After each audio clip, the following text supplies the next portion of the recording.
Hey Grant, just curious, what's been your feel, through the first 3 days of Georgia prep, and how close do you think you guys are to, being pretty ready for game day? The feel right now is just kind of getting our bodies back from fall camp and just kind of like knowing how to practice, learning how to practice still with these guys because it's our first game week with them. Just kind of feeling like today was our first Wednesday practice.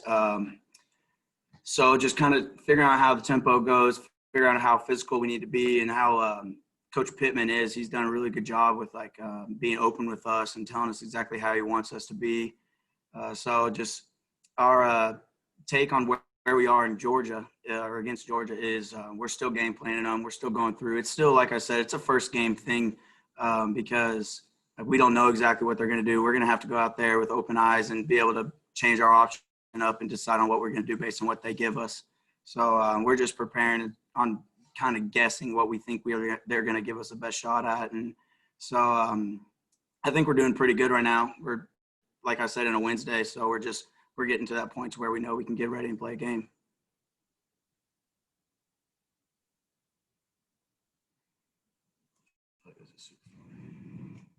Am I supposed to ask who has the next one? Bob, go ahead. Oh, okay.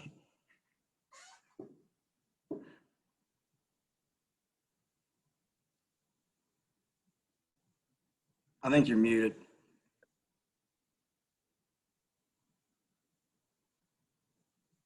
Bob, you are muted, sir. Sorry, it was in a different spot. Can you hear me now? Yes, sir. Okay, sorry about that. Gotta cut some slack with that old guy like me. It doesn't know much.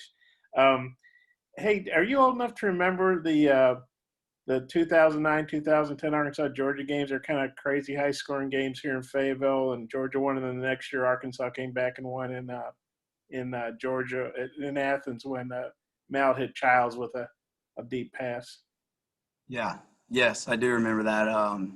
That was when I kind of first started. I moved back to Arkansas from Kansas, and yeah, that was when I kind of wanted to become a Razorback, wanted to be a Hog growing up as a little kid. But yeah, I definitely remember Ryan Mallett throwing a great shot. It's like the thing that Ryan Mallett, he brought a swagger to Arkansas that like all I can think of is him and all those receivers around him.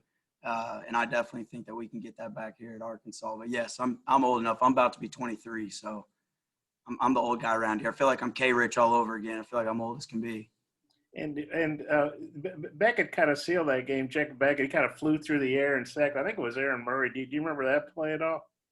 I'm not. If I was in the game, I would have remembered it, but I don't remember.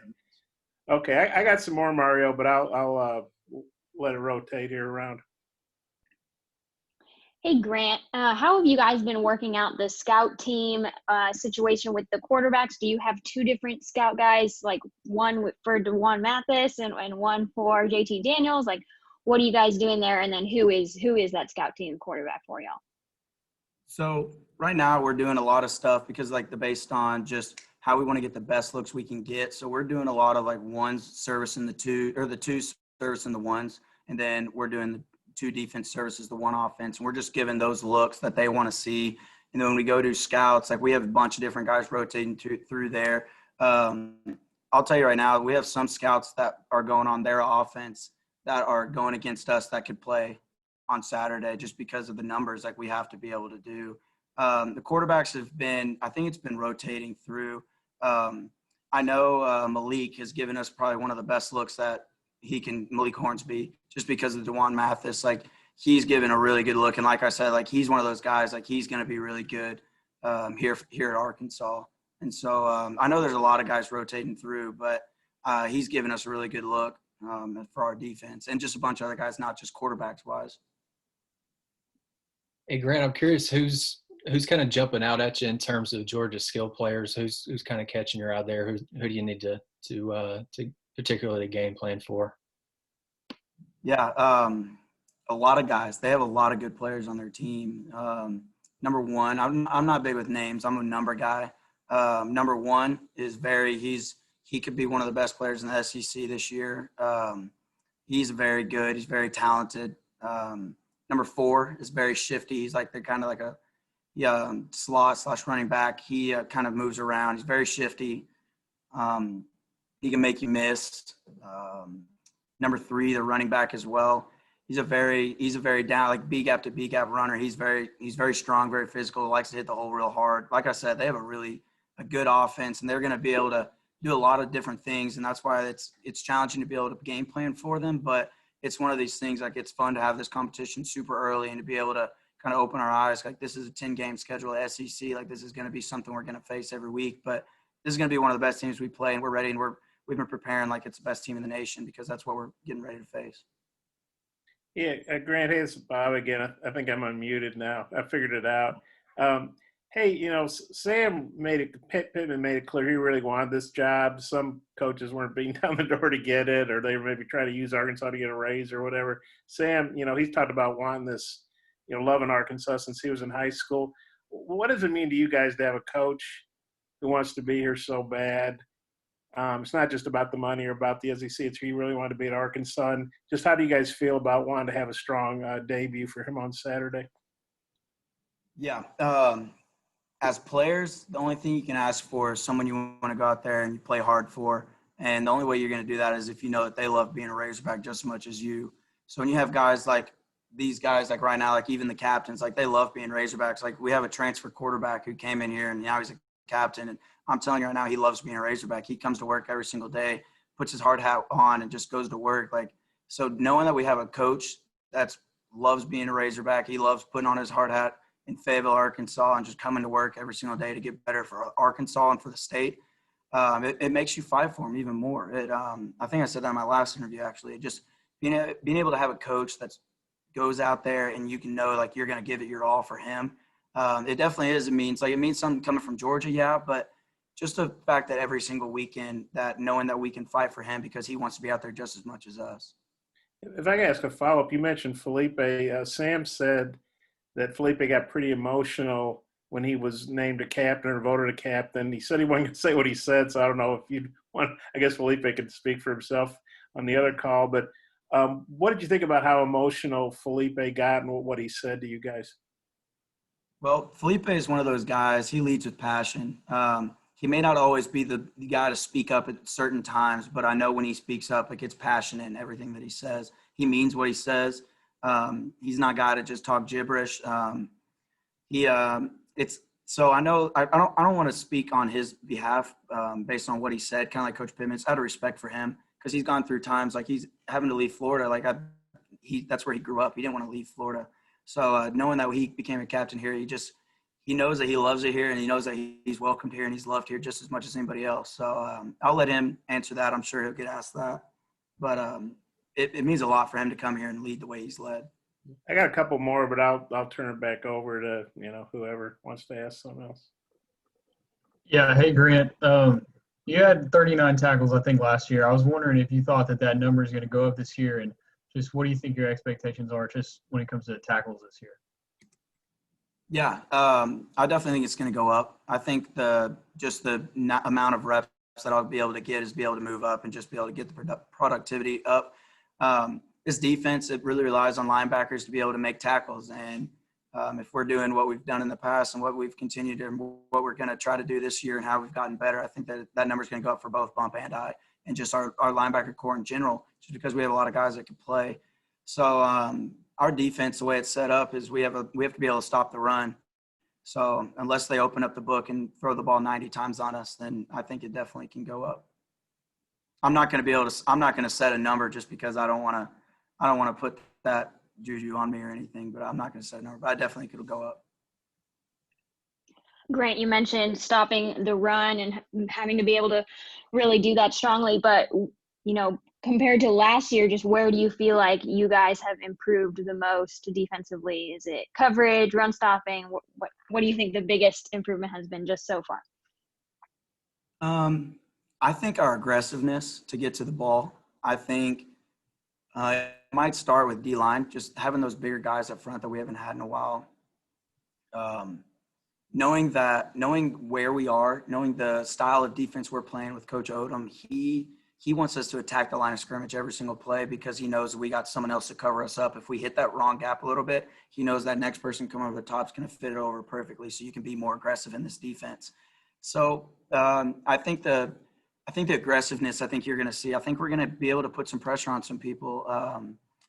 I think just because of the way people are understanding our teammates are understanding the where and like how you're supposed to get to a certain point, like the urgency you're supposed to have. I think that's going to be a big difference from last year, just based on just aggressive. Grant, you mentioned the defensive lineman a second ago, but Jonathan Marshall specifically, I feel like he's been here a long time, but we don't really know him that well. Just could you give us a little bit of insight on who he is as a teammate, maybe as a person, just from some interactions with him? Yeah. So I came in with Jay Marsh. I'll tell you right now, when he's about to come talk, I know everyone, he knows he's a good speaker, but his confidence in speaking has grown so much over these past 4 years. He's not one of those guys who could come up here and just talk for 30 minutes. So he's a gentle giant, super nice, one of the most loving guys I've ever seen. But when you get on the field with him, like he's the most powerful man I've probably ever been around, to be able to take on 2 or 3 people at a time and just move them around like it's nothing. He's a guy that like I'll be able to call brother for the rest of my life just because I've known him. We've been through 3 head coaches now with him. We've been able to go through the fire. We've seen successes. We've been through it all. So being able to be a captain with him next to me. Those other 2 guys are transfers, and I love them just as much. But me and Jay March be able to come from the very beginning and just be able to stand next to him on Saturdays when we walk out there is a big deal. So he's one of those guys I'll lean on. He leans on me, but wouldn't want anybody else over there. Yeah, Grant, hey, it's Bob again. Can you hear me okay? Yep. Okay, amazing. Hey, I got kind of a 2-parter here. One, you guys are 24-point underdogs. I know that's just a betting line to get people to wager equal amounts of money, but how do you feel about being such a big underdog? And then the second part is, there's been so much uncertainty going back to March. How good does it feel, fingers crossed, to hopefully get this, to start playing on Saturday? Yeah. So the first question, I don't ever really look at the odds. I think I was always raised gambling's bad for you, right? So yeah, I'm not very good at it.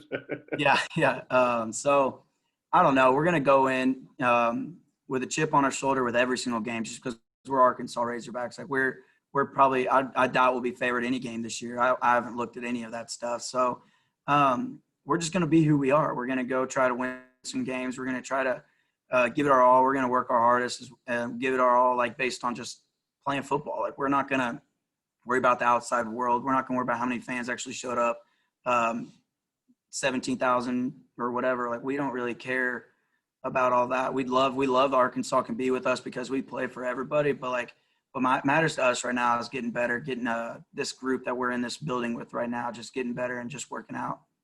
And then just as far as beginning to play when there was so much uncertainty, how does that feel being in a game week and being on the cusp of playing? Yeah. So, like I said, I think it was last interview, like it's fun watching football, but there's nothing like playing and having that game week feel. And whenever we see on our schedule that we get, it says in season Tuesday, in season instead of off season or fall camp. It just means a lot to us to be able to have, like, I'm a senior, like this is a big deal. Like, this is my last time I'll have a first game, or this is my, like, just something like that. It's just being able to play football is just different. Back in March, whenever we were on Zoom calls every single day or 8 hours for a week, like who would have thought we'd be here about to be lined up against Georgia too? Like no one would have guessed that, like at this time, September 26th, like no one would have guessed that. But being able to have that, our team, the way we've responded, the way that we've acted, like we never thought, oh, there's no way we're going to play. Like we just said, just tell us when, tell us where. So just knowing that, like, it's finally here. Everything that we've been waiting for and worked for is here. So I couldn't be happier to be able to go out there Saturday and play some football.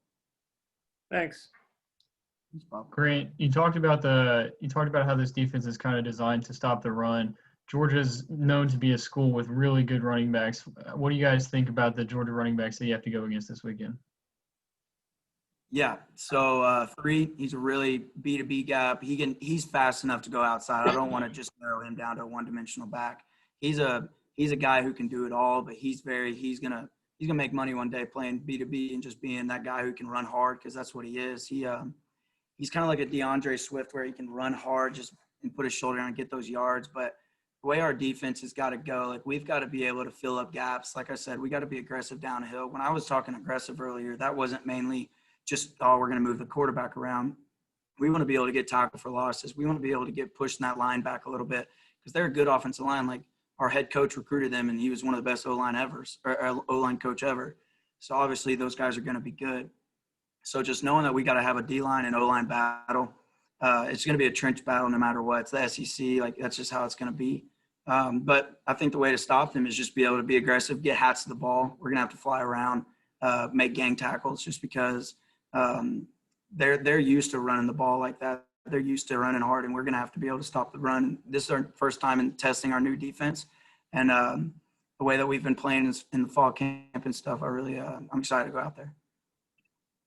Grant, what have you seen from Felipe when, maybe he's under pressure? Maybe does he get frustrated? Does he trash talk? Like, what's his personality like on the field? And then Rakeem Boyd, does he seem like he's ready to even like take another step this year? And just like, do you sense a different fire in him this year? Yeah. So the Felipe one, first off, Nikki, the rules with Coach Pittman, we're not allowed to talk to offense. Offense is not allowed to talk to us because he doesn't want anything to do with getting trash talking in games. That was one of his first rules he brought to Arkansas. He said, I don't want anybody talking to the offense during plays, middle of plays, after plays. I don't want defense talking, offense talking. So that rules out that one with Felipe. He doesn't talk to us at all. I see him a lot going and meeting with his receivers one-on-one. If he was on him or if it was on the receiver, he's always one-on-one going and helping him or going and talking to him, like trying to get it on a certain page of like both of them understand on what happened.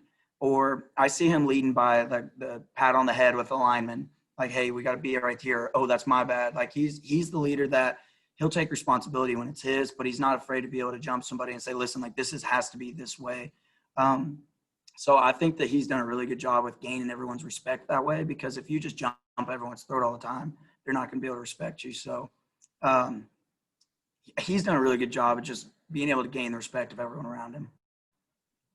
And then, okay, All right, everybody. Oh, sorry. I was going to answer a Rakeem question. Go ahead. The Rakeem one, yes.